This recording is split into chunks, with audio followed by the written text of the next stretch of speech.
sedang berdarah-darah sekarat ini, si darahnya itu dibentuklah jadi simbol-simbol, lalu mereka melakukan ritual pemurnian.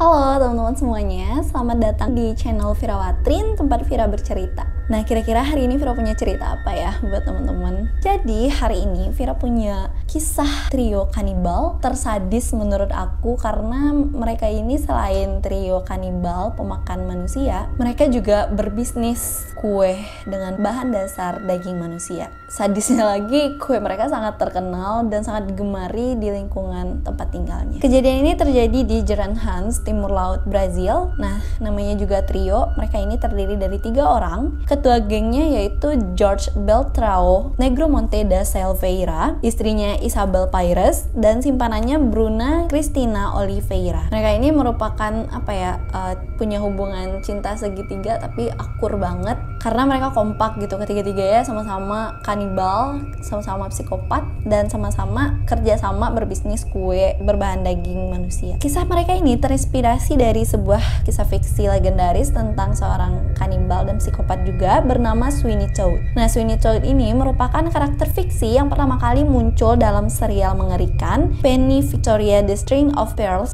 yang tayang pada 1846 sampai 1847. Di sini diceritakan bahwa Sweeney Todd ini merupakan seorang tukang cukur di Fleet Street. Todd ini membunuh pelanggannya dengan pisau cukur ya. Jadi ketika mencukur dari belakang itu kayak langsung ditusuk sampai tidak sadar. Nah, ketika sudah tidak sadar, diberikanlah si pelanggannya yang berdarah-darah ini kepada istrinya. Nah, nanti istrinya lah yang bekerja di dapur, mulai dari menguliti, memotong-motong, dan gak memanggang si daging korbannya ini.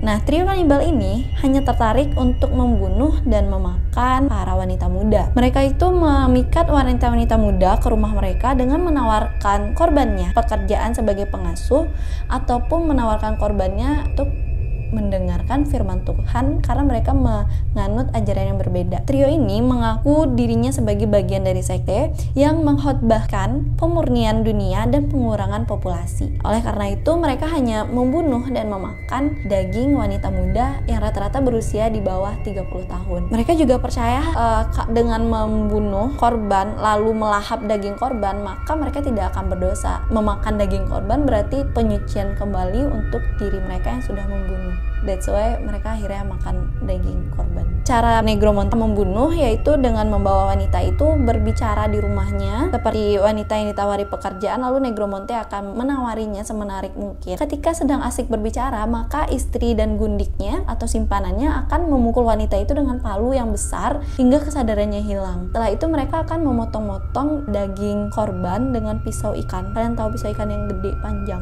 Tapi sebelum sepenuhnya mati, mereka berpesta di depan calon mayat yang mereka sebut dengan ritual pemurnian, yaitu jadi darah si korban yang sedang berdarah-darah sekarat ini, si darahnya itu dibentuklah jadi simbol-simbol, lalu mereka melakukan ritual pemurnian. Selanjutnya, setelah korban benar-benar mati, mereka akan memotong-motong, menguliti kulitnya, dagingnya dimasuki ke dalam freezer, sedangkan tulang-tulangnya akan dikubur di belakang rumah mereka. Nah, si istri Negromonte, Pires ini, kemudian mengolah daging tersebut sedemikian rupa dan membuatnya jadi kue tradisional atau yang disebut dengan empadas. Si Oliveira, si gundiknya ini, akan menjual kue-kue ini kepada para tetangga, memasukkannya di kafe, di restoran-restoran, di bar-bar sekitar lingkungannya. Dan kue ini tuh udah lama banget melanglang buana di lingkungan itu. Udah banyak banget yang ngefans sama kue tradisional ini karena rasanya yang enak. Dalam sebuah wawancara di penjara pada tahun 2015, jadi trio ini udah tertangkap, si Negromonte yang berusia 57 tahun ini diwawancarai oleh seorang mantan profesor universitas. Nah, dia memberikan beberapa rincian mengerikan tentang bagaimana aksinya membunuh,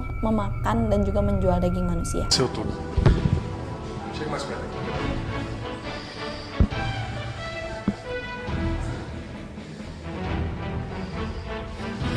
Detalhes, né?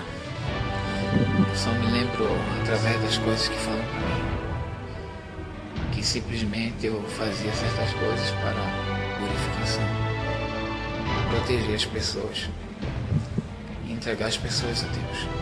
Dia berkata, para wanita-wanitaku akan menyiapkan daging korban. Kami sering memasaknya dengan hidangan sup Meksiko yang disebut dengan carne guisada. sop dengan sayuran. Dagingnya akan bertahan selama 3 atau 4 hari dan kami akan memakannya dari pagi, siang, hingga malam sampai semuanya habis. Bagi kami, daging manusia tidak ada bedanya dengan daging sapi. Malah ini memiliki tekstur yang lebih baik dan rasa yang lebih enak. Mereka juga mengaku setidaknya sudah membunuh lebih dari 30 orang wanita dan juga sudah memakannya. Dilaporkan juga dia pernah membantai seorang wanita tepat di depan anaknya yang berusia 18 bulan, dan setelah itu siangnya mereka memberikan si anak ini makan dengan sup daging ibunya. Ini kurang ajar banget sih.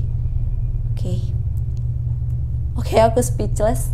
Kalian bayangin aja nih balita umur 18 bulan ngeliat ibunya digotong, digorok, terus didagingin, dibikin sup, terus dikasih aja tuh makan satu piring pakai sop daging maknya. Creepy banget sih, kasihan banget lihat nih bayi. Terus si bayi ini akhirnya dibesarkan oleh mereka. Fix nggak sih jadi kanibal juga? Serem banget. Nah, trio ini mengklaim bahwa wanita-wanita yang mereka bunuh akan melahirkan pencuri, orang-orang rendahan, atau bahkan penghancur dunia di masa depan. Jadi yang mereka lakukan itu adalah hal-hal yang berpahala menurut sekte mereka. Mereka itu membantu membersihkan dunia dari energi negatif dan orang-orang yang tidak terpelajar. Jadi mereka menganggap mereka adalah energi yang positif dan orang-orang terpelajar. Aduh, emosi nih lama-lama. Nah, kenapa akhirnya kejahatan mereka ini bisa terungkap? Pada Februari dan Maret 2012 dilaporkan ada 2 wanita muda yang hilang, yaitu Giselle Helena da Silva berumur 31 tahun dan Alexandra Falcao da Silva berumur 20 tahun. Kronologisnya, si Giselle ini dibawa ke rumah Pires setelah mengundangnya untuk menerima nasihat dan mendengarkan tentang firman Tuhan dari Negromonte. Aduh, please deh.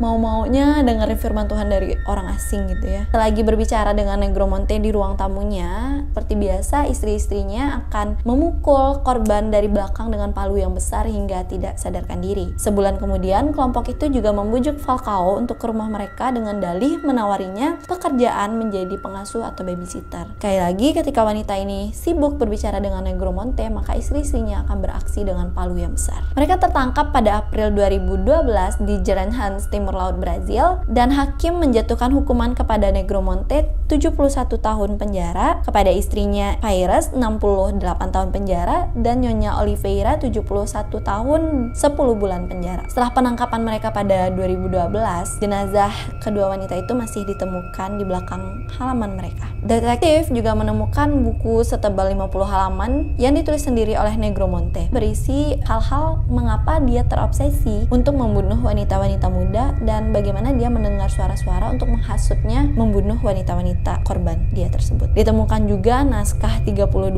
bab yang berisi tentang tata cara praktik ilmu hitam, penyiksaan, dan juga tentang kanibalisme. Dan inilah yang mereka praktekkan kepada korban-korbannya. Setelah ditahan, Nyonya Negromonte Oliveira memberitahu petugas kepolisian bahwasanya kue tradisional empadas dengan merek mereka itu adalah berbahan dasar daging manusia. Dan saat itu penduduk Geranhans tuh gempar banget karena mereka shock pernah makan daging manusia dan mereka menggemari itu gitu. Karena si kue ini emang enak, jadi itu kayak udah nggak asing, kayak tiap hari orang tuh jajannya itu gitu, dan mereka kaget banget kalau itu adalah daging manusia yang mereka makan. Ya gimana nggak kaget gitu ya kalau aku kayak biasa jajan kue tiap hari, terus tiba-tiba suatu hari aku tahu ternyata kue itu adalah daging manusia. Creepy banget gak sih? Kayak, weh, gue kanibal gitu. Lucunya lagi tuh, bahkan kepala polisi yang bertanggung jawab di kasus ini adalah penggemar berat dari empadas bikinan mereka. Itu polisi sampai stres, depresi, karena bisa jadi dia bilangnya kayaknya gue udah makan satu tubuh manusia, saking dia suka sama empadas ini. Ini ngeri banget sih. Kian kisah trio kanibal yang paling kurang ajar ini, karena lo kalau kanibal udah bertiga aja gitu, nggak usah ngajak-ngajak orang gitu. Malah mereka jualan kue terkenal dengan bahan dasar daging manusia.